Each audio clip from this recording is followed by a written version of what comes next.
Well, welcome to Richie's Roost.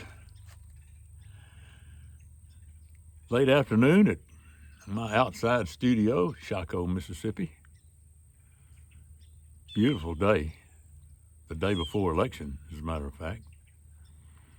But there was a lot going on this past week.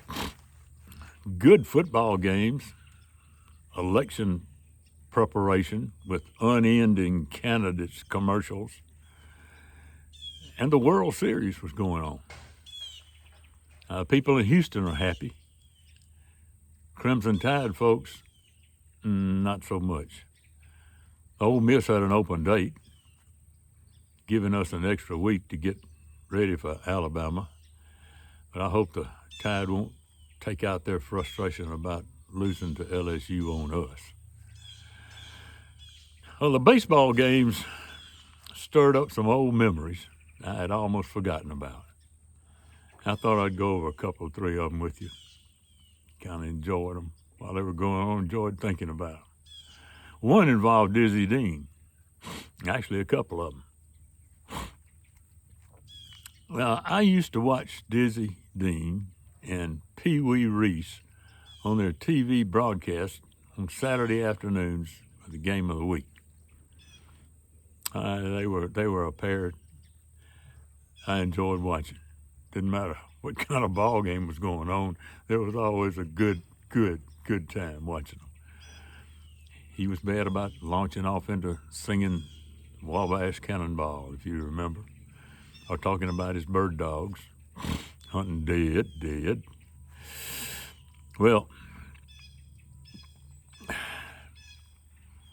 he and his brother Paul, now he had a younger brother, Paul Dean, who was a really good pitcher too. He and Paul were pitching for the St. Louis Cardinals against the Brooklyn Dodgers one night in a doubleheader. Dizzy pitched 8 no-hit innings. He got to the 9th inning and they hit him 3 times, but he shut them out and won the ball game. Paul followed that with a no-hitter. Young fly.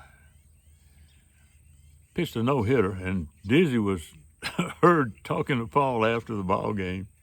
He said, "Doggone, Paul, if I'd have known you was going to pitch a no-hitter, I'd have thrown one too."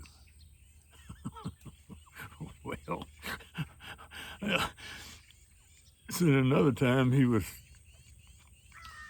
playing the team that Vince DiMaggio was playing for. Now, Vince, I don't know how many of you remember this, but there were 3 DiMaggio brothers. Jolton Joe DiMaggio was the middle one. Vince was the older brother, and they had a younger brother, Dom. But Vince played for four different teams. I think finally wound up with the Giants after playing for Pittsburgh and Philadelphia and Cincinnati, I think. Dom only played for the Boston Red Sox all his career, which was about 13 years, I think. Anyway, they were getting ready to play the team that Vince was playing for, and Dizzy said, "I'm going to face him 4 times I know in the game. I'm going to strike him out all 4 times. I bet you I'll strike him out." And he did strike him out the first 3. 4th came up, and he had 2 strikes on Vince. And then Vince hit a pop-up foul behind the plate. The catcher started to run back there and get it, and Dizzy hollered at him and said, "Don't catch it. Do not catch it. Let it drop." So he didn't catch it. Let it drop. Next pitch was a strike. Struck him out all 4 times. And then was heard to say, "If you done it, it ain't bragging." Well, all that with Dizzy's stories, but one I was getting to was Perry, my wife, and our son Jimmy, who was probably about 7 or 8 years old at the time. We're going down to the coast from Jackson, and there's a little town, Wiggins, Mississippi, which is about 20 miles up from the coast, north of the coast. And that's where Dizzy retired to, Wiggins, Mississippi. Perry and Jimmy stopped at a restaurant to get a cup of coffee, I think, and walked in, and there sat Dizzy Dean with a friend of his having a cup of coffee. Perry recognized him and told Jimmy, you might want to go over and ask him for his autograph. Gave him a piece of paper and pencil. So Jimmy did, walked over to him and said, Mr. Dean, could you give me your autograph? Which he did. Then he looked at Jimmy and said, whose boy are you? Now down south that means, who is your father? Whose boy are you? Jimmy said, my daddy is Jim Ritchie.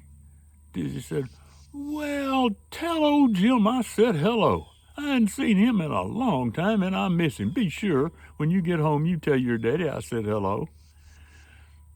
Jimmy said, yes, sir. So, of course, when he got home, his eyes were big as saucers. And he said, Dizzy Dean said to tell you hello, then he missed you. Okay, so hero worship. Your dad is important. He knows Dizzy Dean. Of course, there were several years later I had to tell him, no, he was just being very nice.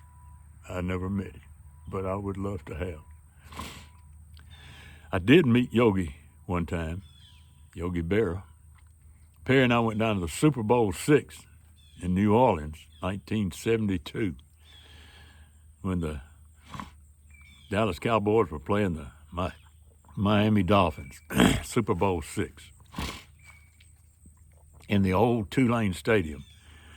And New Orleans was freezing that day. It was in its 30s, but it was very humid like New Orleans normally is, and a humid, freezing cold weather like that. It was miserable. But we were walking around the French Quarter that morning with the couple that we went down with, George and Betty Barry, and they were looking at antique furniture and, lots of art stuff in the shops I really wasn't that interested in, so I decided to kind of peel off from the bunch and go find a little oyster bar with half a dozen on the half shell. Maybe it was about 10:30 in the morning. And I found one that was almost empty. Happened to look over in the corner, and there's a guy sitting in a little table in the corner by himself. The more I looked, and he looked familiar, and I got a little closer, and it was Yogi Berra. So I walked up to him, and I didn't want to really intrude on his privacy, but I said, Yogi, I'm Jim Ritchie from Jackson, Mississippi. I watched something one time I'd like to go with you and maybe talk about for a minute if you can. He said, sure, sit down. So I did. And I told him that I saw the game on television in 1956. I was sitting on the couch in Natchez, Mississippi, watching the World Series 1956. Don Larson was pitching, and he pitched a perfect game. Only one that's been pitched in World Series. And I happened to see it. And I told Yogi that. Well, he got real interested. I said, let me ask you how you felt. I know that it was a perfect game, and I know the pressure had to be on. But the last pitch was a called strike. And you popped up and ran to Don and jumped up in his arms with your legs locked around his waist. Now, Yogi was only about 5'7". I said, I was as excited as you were. He said, probably not. He said, I don't think I'd ever been that excited. But we had a good time. Sat and chatted with him for a while. He's just a really nice guy. But you will recall, Yogi had some sayings, and somebody gave me a copy of a bunch of them, and I thought I'd kind of run. Now, you'll remember some of these. Some of these you probably won't. But there's some interesting comments. I thought I'd run you by them for a minute. And of course, the first one is like deja vu all over again. He was given credit for that quote. He also said, we made too many wrong mistakes. That sunshine's coming up now. You have to bear with me. Sometimes the studio lighting gets a little different.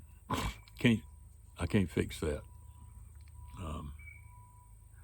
He also says you can observe a lot just by watching. And he said, a nickel ain't worth a dime anymore. He bats from both sides of the plate. He's amphibious. He says, if the world was perfect, it wouldn't be.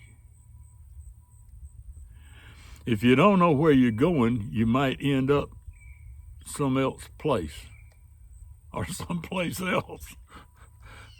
He responded to a question about the remarks attributed to him that he didn't think were his, and he said, I really didn't say everything I said. I'm reading these now, you can tell. I really didn't say everything I said. And the future ain't what it used to be. So I think the Little League is wonderful. Keeps the kids out of the house. And on why he no longer went to Ruggieri's, I think that's the right pronunciation, a St. Louis restaurant. He said, nobody goes there anymore because it's too crowded. Said, I always thought that record would stand until it was broken. We have deep depth. Said all pitchers are liars or crybabies. I don't know what brought that on, but he did say it. And when he was giving directions to Joe Garagiola, some of y'all might remember Joe Garagiola. I used to like him. Bald-headed guy, was a sportscaster. He was an old bigger league too, but he did a good job. I miss seeing him, Garagiola. Anyway, he was giving directions to Garagiola to his new house, his New Jersey home, when it was accessible by 2 routes. And he said, when you come to a fork in the road, take it.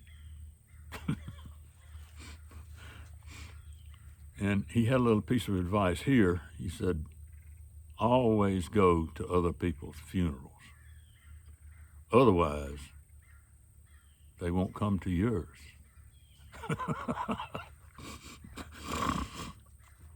Never answer anonymous letters. And on being the guest of honor at an awards banquet, he said, thank you for making this day necessary. And he said, the towels were so thick there, I could hardly close my suitcase. That half the lies they tell about me aren't true. As a general comment on baseball, he says, 90% of the game is half mental. I don't know if they were men or women running naked across the field. They had bags over their heads. He said, it gets late early out there. And Carmen Barra, Yogi's wife, said, Yogi, you're from St. Louis, we live in New Jersey, and you played ball in New York.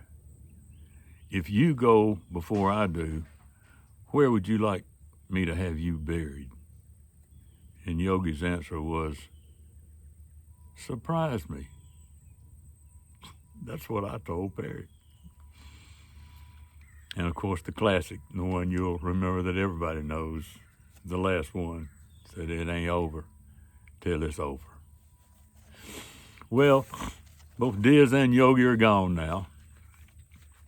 Now I got to thinking, when I join them up there, hopefully, I think I'd like to try to get them together in a room with James Earl. Can you imagine the 3 of them in the same room at the same time? I believe I could sell tickets to that. Okay, enough of that for this time. Go vote. If you haven't already voted, regardless of which way you vote, go vote. I'm Jim Ritchie. I'll see you again next time.